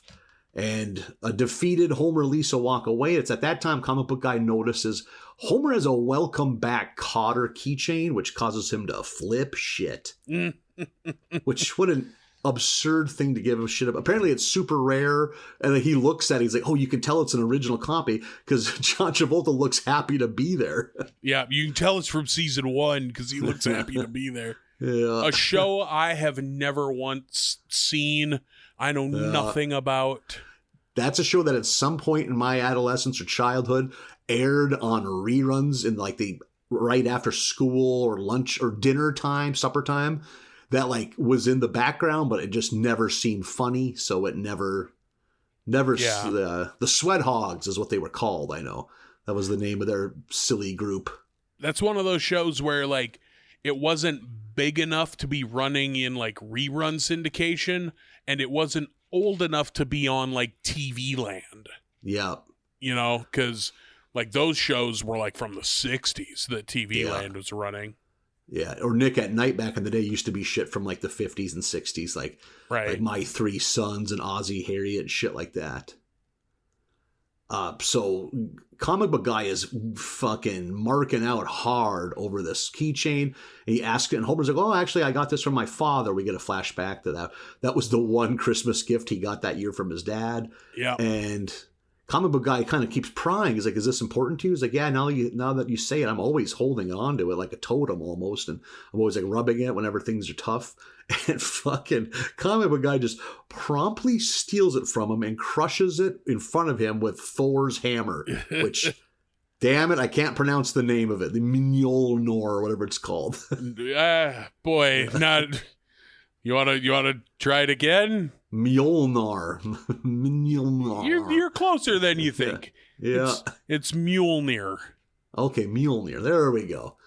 You gotta get my nears, get rid of my nars. Yep, your soft J's and the I's are often a hard E in Norwegian. Mjolnir.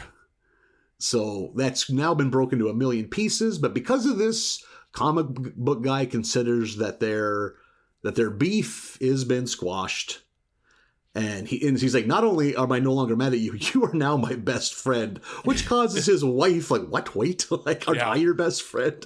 Like, the look on her face was really good. And he's like, and I insist that you go to Comic-Con with me, which Homer doesn't want to do, but Lisa's like, go to goddamn Comic-Con, like, so you don't go to prison. And it ends, Homer's the Incredible Hulk, but who is Comic Book Guy supposed to be? Thanos. There you go. That's it. He's got the fan. And he's insisting that Homer tackle Harrison Ford so that he can steal like a lock of hair or a fingernail or something. He wants some DNA. Yeah, for a cloning project or something. So not a half bad ending. I like fine this episode. one. Yeah. No beef with this one. A lot of comic book guy, which we don't often get. And comic book guy as a villain, which I like because he's like shitty and petty about stuff all the time. But the last time we got this much comic book guy is when he met his wife. Yeah, Kimiko, who we haven't seen in fucking forever either. She just pops in at the very end of this one. Yeah. Yeah, I liked that one a lot. Yeah, and just the references are fun, but I mean, a few laughs. I'd still maybe take episode 13 over it, but it's close. I really like, it's such a dumb, quick little joke, but when he breaks that keychain with Mjolnir, and then he like makes the noise, he's like, whoosh, as he puts it back in Thor's hand, because he's got a big Thor standee there. Yeah, that is pretty good. It's a dumb little joke, but I liked that quite a bit. That was my Maggie fighting an owl of this episode. Those fucking old 50s cars are so great with the fins. Oh, god damn it, Nathan. Parallel parking them. What an adventure that must be. I bet it's just a thing that you just don't do. Like, yeah. Or, back then, though, every car was long. So that's just what you were used to driving. And you accepted the fact that there's 8 feet behind your back seat. Like, you knew that going in. Like, yeah. Someday, buddy. Someday I'm going to own a car with fins. That's all I want. There's an insane Ford of that era that has like the retractable hardtop roof, which is an insane concept. A transformer car from the 50s that had a hardtop that push of the button would come out. Like from back door to the back bumper has to be 8.5 feet. It doesn't make any sense. It doesn't make any fucking sense. They're so great. Torpedo bulbs, like the weird tail lights that look like a bullet. Everything in the cab of that car is designed to kill you on impact. Like, it was a Chevy thing where that was the thing that Ralph Nader got famous for litigating. The goddamn sun visors were lopping the top of people's skulls off. Jesus. Like they were made out of something. They were so bolted in there that if they were down at an angle, it would just take the top of your head off. Like, why were they making him out of a material that could cleave a human skull? It's a sun visor. It can be cloth. It doesn't matter. It can be wire wrapped with cloth. That's all it has to be. Like, and then the dashes were solid metal that stuck out at an angle. So you literally would hit it and your head would explode or your neck would break. Like they showed like what crash test dummies would do inside, and it was instant death. Like insanity. Like, oh my god. And they fought tooth and nail not to have to change it. Insanity. Holy shit. But they sure do look cool. They're pretty cool. Pretty goddamn They're super cool. Their taillights are pointy. Yeah. Episode 16 is I Want You, She's So Heavy, which I had no fucking clue, and apparently it's a Beatles song, because of course it is. Yep. I don't know the song, I just know the title that it's aping. And not even aping, there's no wordplay, it's just the name of that song. Oh, is it really? Yeah, I think so. Oh, really? But you could be right, yeah. Shauna is babysitting. We get some Shauna. She's babysitting so that Marge and Homer can go to drug awareness night. I guess maybe this is a thing for parents where you go and learn what all the drugs are that the kids are taking so you know.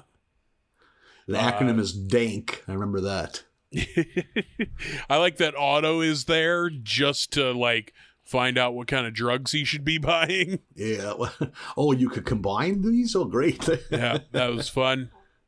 The Simpsons are sitting in on this drug presentation, but they dip out. By the way, at this drug presentation, which is run by Chalmers and Skinner, Chalmers just makes Skinner do all the drugs. Yeah. Insane. So that the parents can see the side effects. Yeah. Jesus. And when they're leaving too, there's a great gag where it's we gotta be inconspicuous. And Homer gets up and his fucking phone goes off straight to to speakerphone, and it's Lenny. Hey Homer, I located my birth mother and she wants nothing to do with me. what a conversation! What a conversation opener. Yeah, not even. God, yeah, no small talk, just right into it. That cheery Lenny voice, just like, hey, guess what I found out? Oh, not my birth mother. She wants nothing to do with me. Holy shit, Lenny. Yeah, that was good. So the Simpsons duck out on that horse shit and go over here and find a wedding expo that's going on in, and I guess the convention center. This is at some manner of big convention center. Meanwhile, back at home, the kids are tortured by Jimbo and Shauna because they're like watching a scary movie and making out the whole time. So the kids, they get the fuck out of there. There's a lot of mixers flying through people's skulls. Yep. And they duck into the Flanders over there. And I thought we were going to just go down this road of like the kids and the Flanders, but no, sadly. Yeah, you're right. They get in and out of there. Back at the wedding expo, they have stolen some name tags Marge and Homer have, and they're wandering around looking at, and it's like any expo, like it's just merchants shilling fucking wedding goods.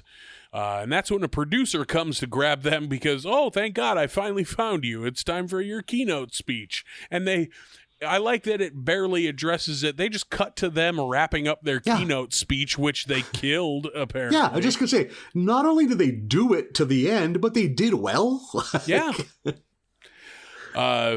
And they get home and kick Shauna and Jimbo and all the rest of the fucking delinquents out of their house, and they're having a end of a romantic night. They're all juiced up, I guess, from all the wedding talk. And Homer's carrying Marge up the stairs and like gets about halfway up before he starts to falter a little, bonks her head on the wall, gets to that top step and just blows out a fucking hernia, and they both fall down the stairs. Ugh, yeah, they take a spill for sure. Boy, even like you and I think, are probably around Homer and Marge's age. Me falling down the stairs, that would kill me.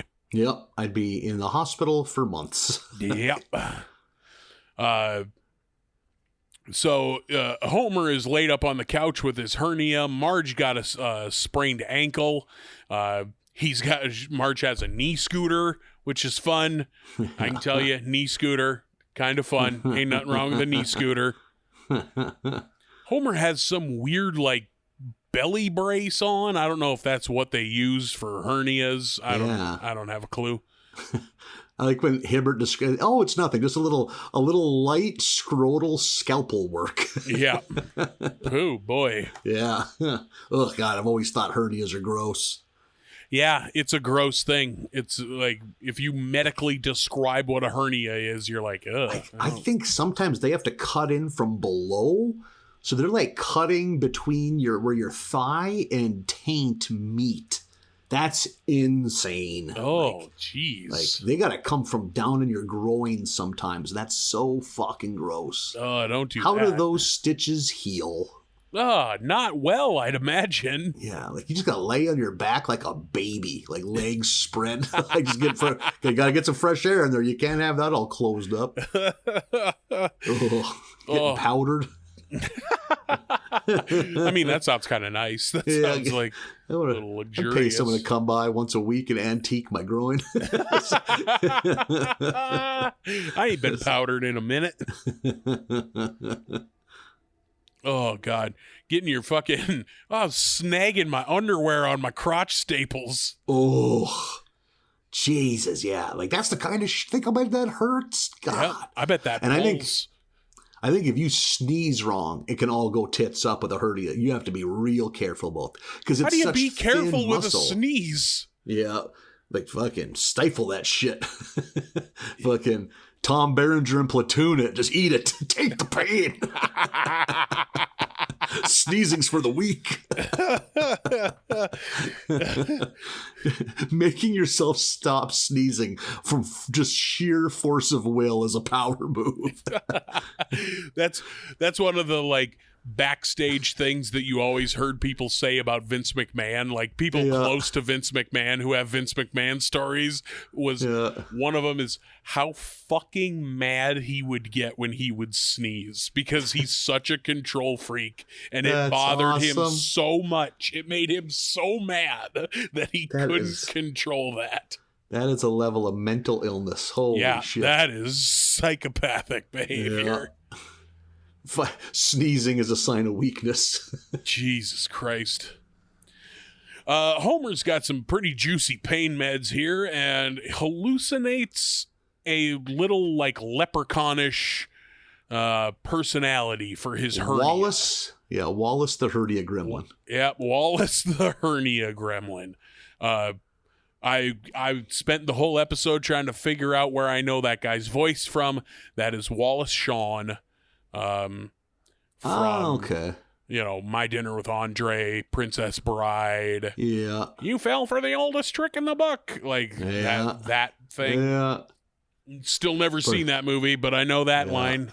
Iconic voice. Yeah. Yeah. So he hallucinates this little gremlin guy who is just constantly encouraging him, nah, you don't need to go to PT. You need to just lay here with this fucking hernia, And that continues to get worse. Marge, in the meantime, does go to her PT, and her, is it Nigel, the New Zealand or Australian physical therapist, is like getting her back on her feet and convinces her to try kite surfing. As somebody who doesn't like heights and can't swim, kite surfing looks rad as fuck. Yeah.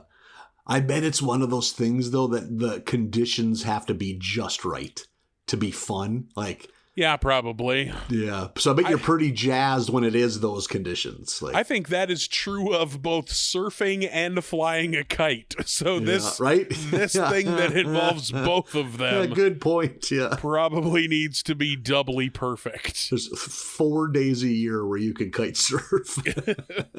It looks neat. Like, yeah. Oh, I bet. Fuck, I bet it's fun. Yeah. Such a foreign thing. Any manage of beach sport or beach activity is so foreign to me. Because you think you could kite surf just at a lake? No, I bet it'd have to be a gargantuan lake. And even then, I don't even know how you don't need waves like surfing. Like, you need wind is all you need. It's hard, yeah. I bet you could maybe do it at a lake.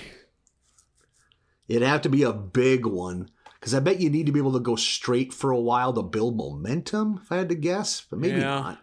And then you would probably need, like, in my mind, if you're doing this at a lake, you just wind up getting blown out to the middle of the lake and you need somebody with a boat to come get you. Yeah. That's the thing. Like, you would need sustained wind to make it work, like...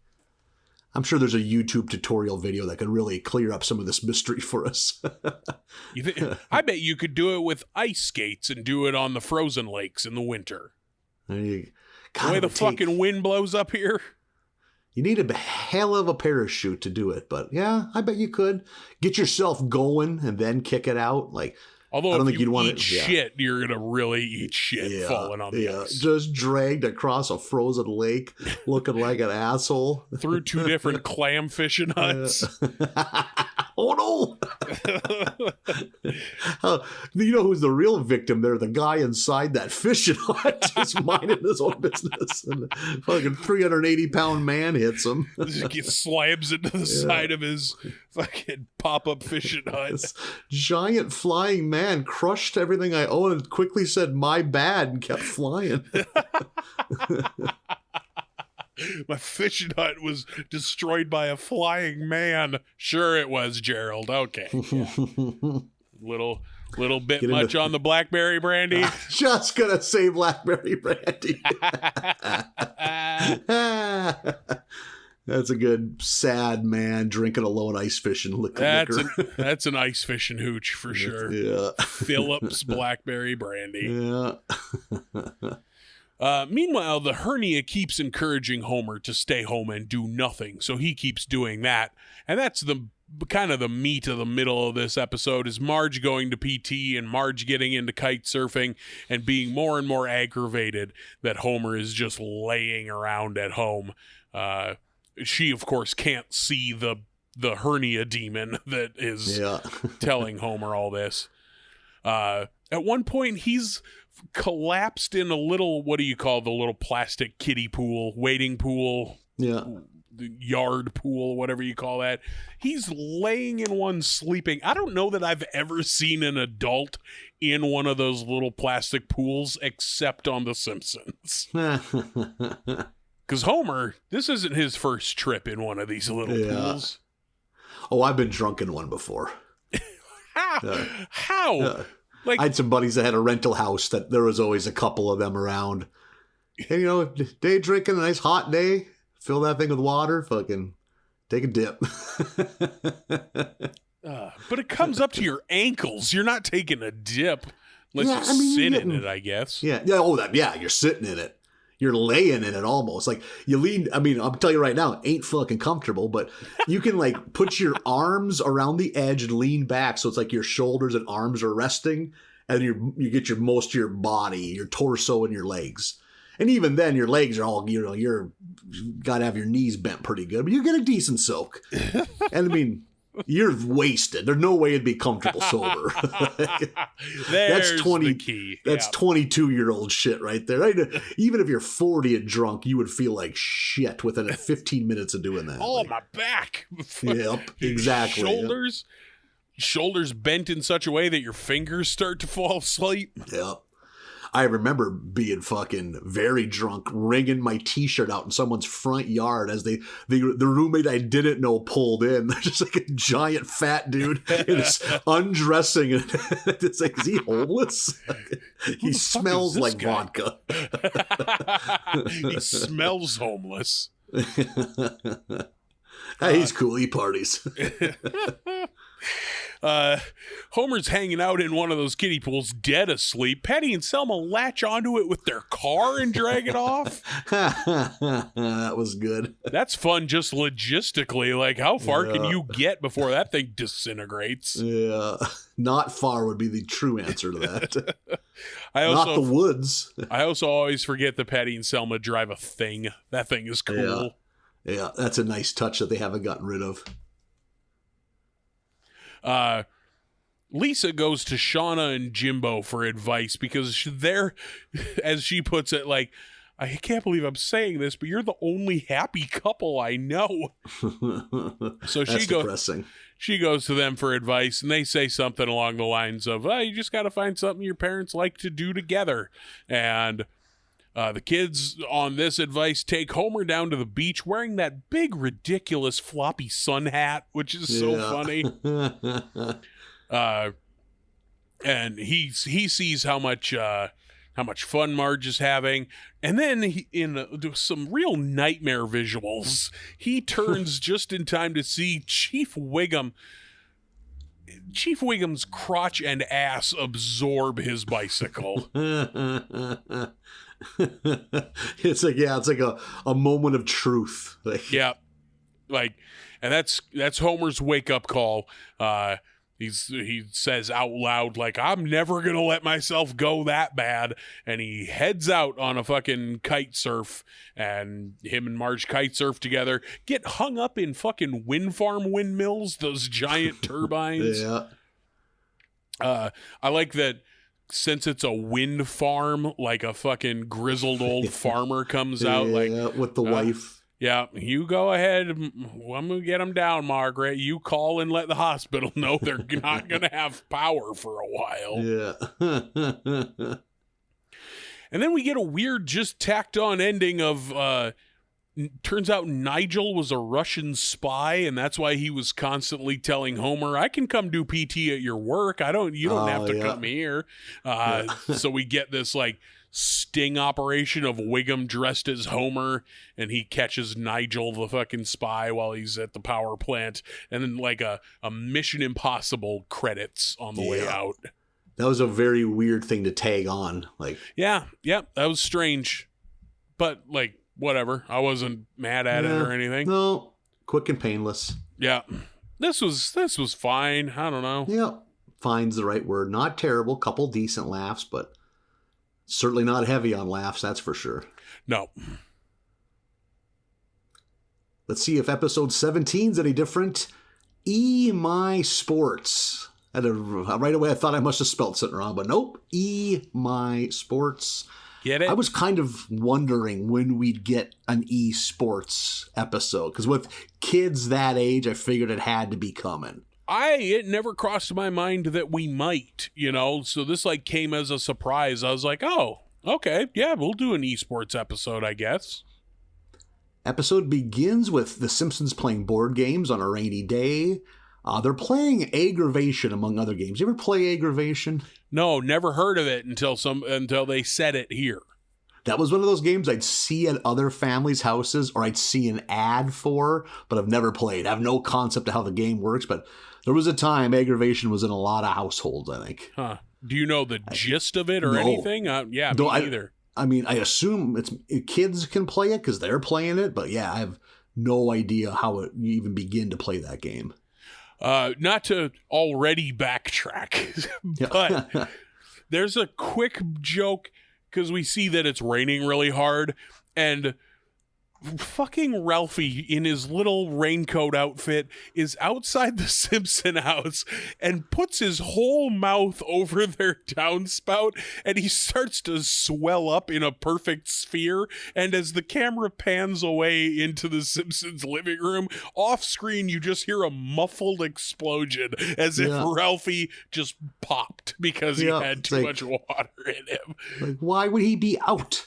Like, why is he at the Simpsons? Yeah, in a stranger's yard. Like, I really laughed at that. Like, it happened so early in the episode that I wasn't like settled in and ready for jokes yet. Yeah, it's like, but wait, God what? damn it. Just that he starts to swell up and just boom from off screen. It never is addressed the whole episode. Yeah. Nope. Holy There's a dead boy in the yard. God damn it. That was funny. I think it's Patty or Selma notices how peaceful it is in the Simpson household during this rainy day. And Lisa mentions it's because Bart isn't there. We find out that to punish Bart for getting them banned from the buffet, Homer bought Bart a fucking computer gaming rig, which Marge is like, what are you talking about? Like, that's his punishment? But she kind of gets on board when she just notices he's spending all of his time on there. He ain't out raising hell. Just busy pawning noobs with Milhouse, Martin, Krusty's daughter, and Nelson. Yeah, that's the squad. That's their team. Yeah, I think Sophia is her name. Good pull. That's exactly it. Yeah. Fucking Bart has to shave? Like, what the hell's going on here? He has like a shitty fucking prepubescent mustache while he's playing. Like, that seemed silly. Like, strange, yeah. At least they didn't spend a bunch of time on it. They just have him shaving at his desk. And it just gets to be too much of it. So Marge tells Homer he has to get Bart off that computer. Homer agrees until he finds out that Bart can win $1,000 if they win this tournament that's coming up. And Bart's gang does win, and they're very excited, all 5 of them. And Homer tries to convince them, hey, you got the $1,000, that's great, but now you got to enjoy your childhood. Like, don't waste all your time doing this stuff. He's 100% behind that until he finds out that they've made it to a national tournament where they can win a $500,000 prize. Now fucking Homer's an esports soccer mom and is just obsessed with making them the best they can be. Even, I'm sure we got the name and I missed it, but like they hire some pro gamer to train them. The Detonator is the Detonator. There you go. He has no social skills at all. Like him handing that card to Marge when he comes to the front door because he can't talk to her. Like, just like looking at the floor, hoodie up, sunglasses on. Such a wreck. But early on, he leads he does well with the training. little tells him how to fucking optimize bathroom trips. Like, and when he's still plugged in when he goes to use the bathroom, and he runs into Marge, and Marge is like, your shoes have lace holes, but no laces. I liked that. That's fun. And then he gets back from the bathroom, he sits down, and in the middle of a game, he loses, and he's just like, well, I've lost my edge. I can no longer train you. I guess I'm done. He's like, I've made it to 19, a ripe old age in this sport. He's like, I'm going to go work for my uncle's tile store. It's a good life. A good enough life. Yeah. Just how accepting he is of all this at such a young age. Goes to a burning barrel in their backyard and throws in his hoodie and his soul patch. Yeah. Yeah, 19. Esports is a young man's game. Yeah. So now Homer is completely in charge. So he's total fucking the despot of this fucking this breakneck bunch. He has a dream where he meets a bunch of other sports obsessed dads. Besides Tiger Woods, do we get any real ones in that montage? They don't. That music number. They don't name him, but one of those is what's his first name? Ball. You're right. Like LaMelo and Lonzo Ball's dad. Yeah. You're right. They don't say his name, but you look at him and you're like, oh yeah, that's who that is. So he's full of soccer mom energy, brings the kids to Calgary where they beat the Canadian team to advance to the World Championships in Seoul, Korea. And it's which is the heart of esports. Like, interesting. Is it really? Yeah. This game that they're playing, I forget their fake name for it, but this is either Dota 2 or League of Legends. They're pretty similar games and similarly big in the esports world, and that is all like South Korea is the fucking heart of that. Oh no shit! I had no idea of that particular video game esport, that's like the big one. I think like the International, which is the name of the Dota 2 worldwide tournament, shells out like 40 million in prizes every year or something like that. It's ridiculous. Like, when you say Dota 2, is that like an acronym? Yeah, Defense of the Ancients is the acronym. Yeah, is that console game only? No, PC. It comes from an old PC, yeah. It comes from an old Warcraft mod that then got popular, that then got bought by Valve and turned into Dota 2. And interesting. Like Dota 2 and League of Legends are probably the biggest esports video games in the world. Can you play League of Legends on a console, or is that just PC as well? I think that's a PC game as well. I don't know a ton about either of them, but I think they're pretty similar. Such an interesting world that I've never been a part of is like computer gaming. Yeah, and they use some of the lingo in this episode, like pushing lanes and ganking. Yep. That's all Dota 2 lingo. Okay. And there was a lot of lingo I didn't understand. Yeah, and even like you see like when they show the game, like the team destroying the other team's crystal, like that's how you win in Dota 2 or League of Legends. Huh. I was like, that seems pretty underground for the Simpson writers. Like, I wonder who is on staff that knew any of this shit. They got some interns. Yeah. Yeah, they hired a couple of temps to help them write this one. So during all of this, Lisa has been getting very resentful for how much time Homer is spending with Bart. And when she overhears that they won and they're going to Korea, she demands to come with. Because I think right away, Marge, no, we can have fun time here, just you and I. And she's like, no, like, I'm going to South Korea because there's a Buddhist monastery, I think is what it is. Yeah. That can teach you how to get in tune. And that's actually the first thing they do. Like, they must have some downtime before the gaming starts, because Lisa takes Homer and Marge. I think Maggie's there too. Bart's busy doing game and shit. And it's like salt. They use salt to make art.